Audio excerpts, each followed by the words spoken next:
नमस्कार।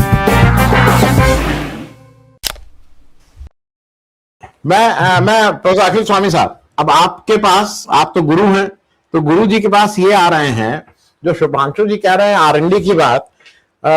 कल पर 2-3 दिन पहले जो एक बहुत ही प्रीमियर संस्था थी देश की, CSDS, centre for the study of developing societies, Rajni Kothari ji ने 1963 में स्टैब्लिश किया था।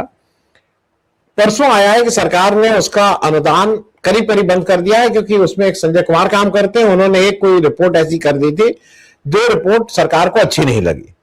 तो वहां पे एक नहीं, वहां पे 20-25 आदमी काम करते हैं, एक आदमी की एक रिपोर्ट की वजह से सरकार को अच्छा नहीं लगा, सरकार उसका पूरा अनुदान बंद कर दिया है। वो करीब करीब सीएसडीएस अब बंद होने की कगार पे है। हम सब लोगों के कॉमन मित्र अभय दुबे वहां कम से कम 20-25 साल काम किए, बहुत से लोग सीएसडीएस में काम किए, अच्छा काम करते हैं, बेहतरीन काम करते हैं, उनकी विश्वसनीय रिपोर्ट होती है। लेकिन अभी अब एथेनॉल की बात हो रही थी कि आज एक तो मुश्किल क्या है कि गडकरी साहब ने अभी 4 दिन पहले खुद ही बताया कि हाँ ये गड़बड़ होता। अब वो आज गुस्सा होकर बोल रहे थे कि अगर किसी ने मेरे बेटे का नाम लिया तो फिर मैं उसके ऊपर मुकदमा कर दूंगा। अच्छा, ये लोग सक्षम नहीं है मुकदमा करने में, इसमें भी कोई दो राय नहीं है। अभी जो बात है ये एथेनॉल, आपको कहीं नहीं लगता है कि ये एक आम जनता के साथ बिल्कुल बेईमानी है? हमारी कार, भाई हम 10 साल पुरानी कार को चला रहे हैं, उसको आप नहीं आए थे तो शुभ्रांशु जी ने बहुत ठीक से बताया था कि how this ethanol affects a car mileage, और not only mileage, long term में उसके वर्किंग, उसके मतलब सारी चीजों को वो कैसे इफेक्ट करता है। इस पे आपकी टिप्पणी प्रोफेसर अखिल स्वामी साहब। देखिए आनंद जी, अगर मान लीजिए नितिन गडकरी साहब कहते हैं कि मैं केसेस कराऊंगा, तो अभी तक तो मेरे ख्याल से 20-25 लाख लोगों ने ये बात कह दी है। अगर 1-1 करोड़ की भी नालिश करेंगे और कोर्ट में अवमानना की नोटिस करेंगे तो उसमें कोर्ट फीस भी उनको जमा करनी पड़ेगी, लेकिन चलिए पैसा उनके पास बहुत है, कर सकते हैं। लेकिन देखिए असली मुद्दा यह है कि इसमें 3 कड़ियां हैं और 3 कड़ियों में देखिए फायदा किसको हो रहा है, किसको नुकसान हो रहा है। पहली कड़ी है इसमें फार्मर। बिल्कुल सुधांशु ने सही बात करी, बढ़ा देंगे, अभी तक तो गन्ने के दाम नहीं बढ़ाए, लेकिन जो लोग इसका समर्थन कर रहे हैं वो जस्टिफिकेशन ये दे रहे हैं किसानों को फायदा हो रहा है, किसानों को फायदा होगा। आप लोग किसानों के अगेंस्ट कौन है, क्यों है? अरे इन्हीं किसानों की आप समर्थन की बात कर रहे हैं ना, जिन किसानों को 13 महीने तक आपने 3 कृषि बिल पे दिल्ली के बाहर कीलें गाड़ के रोक दिया था। बड़े किसान शुभचिंतक हैं, बड़े वो हैं। अरे हिंदुस्तान के अंदर अगर 5% का इन्फ्लेशन रेट है और एमएसपी का रेट आप देख लीजिए 3-4% बढ़ता है, तो 6% 5% का इन्फ्लेशन है तो 3-4% का एमएसपी क्यों बढ़ता है? क्या गन्ने के दाम आपने बढ़ा दिए हैं? क्या उत्तर प्रदेश के, पंजाब और हरियाणा के अंदर गन्ने के दाम एक हैं? क्या उनको रेम्यूनरेटिव प्राइसेस मिलते हैं? क्या उनकी इनपुट कॉस्ट नहीं बढ़ती जा रही है? क्या ये नहीं पता है आनंद जी? मध्य प्रदेश के अंदर एक बहुत बड़ा स्कैंडल पता चला है, जहां पे एफसीआई से निकलना हुआ राइस 3 ट्रकों के अंदर जाके उसके बाद उसको यूज किया जाना था डिस्टिलरी पे, और ये सारा का सारा चावल वो था जो गरीबों के बीच में वितरण होना था। अब आप सोचिए, एक एंगल को और जोड़ दीजिए, एल निनो फैक्टर। जो सूचनाएं मिलती है मेट्रोलॉजिकल डिपार्टमेंट से, उसके अनुसार जून महीने तक हमारे देश के अंदर जो रेनफॉल हुआ है उसमें 40% का शॉर्टेज है।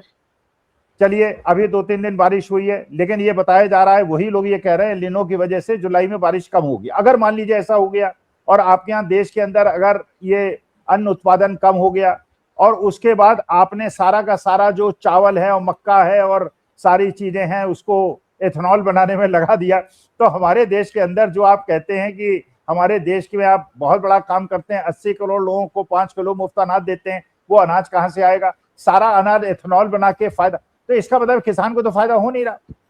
अच्छा, इसके बाद जो उपभोक्ता है उसको भी फायदा नहीं हो रहा। भाई अगर मान लीजिए आज से 2 महीने पहले जब बिल्कुल युद्ध पीक पे था, उस समय अगर $120 पर बैरल का crude price, international crude price हो गया था, उस समय आपने दाम बढ़ा के पेट्रोल के 112 रुपए कर दिए थे। आज जब $70 पर बैरल हो गया है तो आप उसको कम क्यों नहीं कर रहे हैं? नंबर 1। फिर उसके बाद इथेनॉल आप मिला रहे हैं तो उसके बाद आप दाम कम क्यों नहीं कर रहे हैं? नंबर 2। अच्छा, दूसरी बात जो सुधांशु जी कह रहे थे कि शायद ये कार मैन्युफैक्चरिंग लॉबी के दबाव में ये लोग नई कार खरीदे। अरे लोगों को पैसा होगा तभी तो कार खरीदेंगे। देखिए जब पहले इन्होंने किया था कि 10 साल के अंदर ये डिस्कार्ड कर देंगे और 15 साल के अंदर डिस्कार्ड कर देंगे पेट्रोल की गाड़ी और डीजल की गाड़ी। अरे हमारे हिंदुस्तान के अंदर ये जो सारे ट्रैक्टर चलते हैं और आधी ट्रकें चलती हैं, अगर इनको ऑफ द रोड कर दिया जाए देश के अंदर इतना बड़ा संकट पैदा हो जाएगा कि मैन्युफैक्चर वो चीजें सारी गाड़ियां बना नहीं पाएंगे।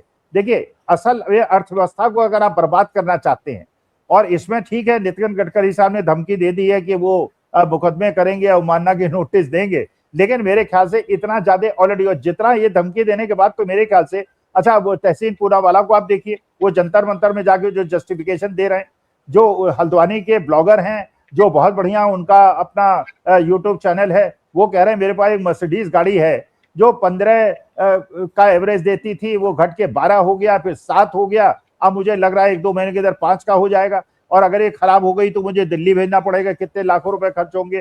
तो इस प्रकार से धीरे धीरे आप देख रहे हैं कि हिंदुस्तान के अंदर लाखों लोग निकल के बाहर आ रहे हैं। भाई आप हमसे जबरन क्यों चीज कराना चाहते हैं? आप 3 किसान बिल लाते हैं, जबरन कराना चाहते हैं, किसी से पूछते नहीं। आप वो ले आते हैं, एक ट्रांसपोर्टेशन बिल ले आते हैं कि अगर एक्सीडेंट होगा और आप पुलिस थाने नहीं ले जाएंगे, 10 साल की सीधे आपको सजा होगी, 10 लाख रुपए का दंड हो जाएगा। अभी एक नया नया नियम सुना है बना, जो लोग बता रहे हैं कि अगर मान लीजिए आपकी कार का 5 बार चालान हो गया, अब ये बता रहे हैं, सूत्र बता रहे हैं कि 5 बार चालान अगर हो गया तो उसके बाद आपका लाइसेंस छीन लिया जाएगा, और लाइसेंस तभी आपका बनेगा जब कोर्ट में जाके 50% आप टैक्स, अच्छा चालान की धनराशि जो है वो 20-20 हजार 25, आप किसी ओला उबर वाले से बात करके देख लीजिए, वो कहता है कि साहब हम लोगों पे 1-1 लाख 2-2 लाख रुपए के चालान है, वो अपना घर 15-20 हजार रुपए महीने चला के अपना घर नहीं चला पा रहा, वो 2 लाख रुपए का चालान कहां से भरेगा?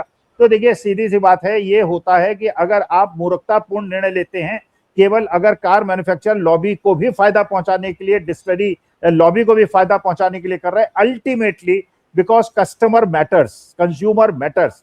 और इस समय कंज्यूमर, कोई भी ऐसा कंज्यूमर नहीं है जो ये नहीं कह रहा है। गडकरी साहब भी मानने को तैयार हैं, हरदीप पुरी भी मानने को तैयार हैं, यहाँ माइलेज कम होता है। अगर भैया माइलेज कम होता है, मेरा 15 का माइलेज मान लीजिए 10 भी हो जाता है, 30% भी कम हो जाता है, तो पेट्रोल आप मुझे विकल्प क्यों नहीं दे रहे हैं? अगर विकल्प नहीं दे रहे हैं तो 30% कॉस्ट क्यों नहीं कम कर रहे हैं? अगर इंटरनेशनल क्रूड प्राइस 30% गिर गया तो उसके प्राइस क्यों नहीं कम कर रहे हैं?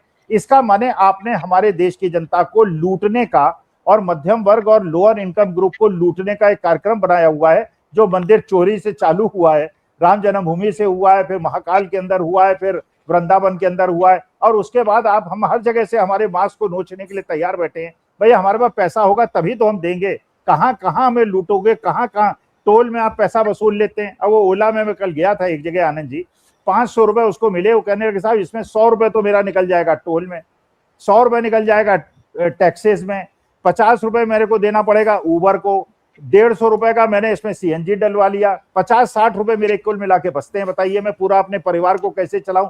ईएमआई मेरे ऊपर पड़ी हुई, ईएमआई को कैसे भरूं? तो हर जगह वही हाल इन्होंने बना दिया है, लेकिन सुनने को तैयार नहीं है, ऊपर से कानून थोप देते हैं, और जनता जब विद्रोह कर देती है तो देखिए जनता विद्रोह करेगी, ये भी कानून वापस होगा, पेट्रोल के दाम भी इनको कम करने पड़ेंगे, इथेनॉल मिक्सिंग, और कहते हैं विदेश में इथेनॉल मिलता है, कितने % मिलता है?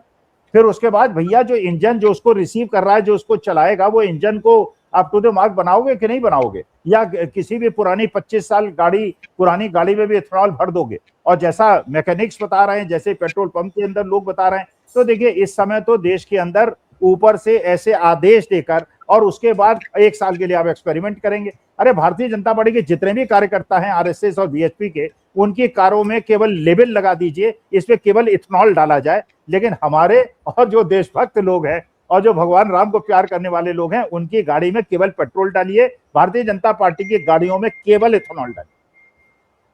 जी।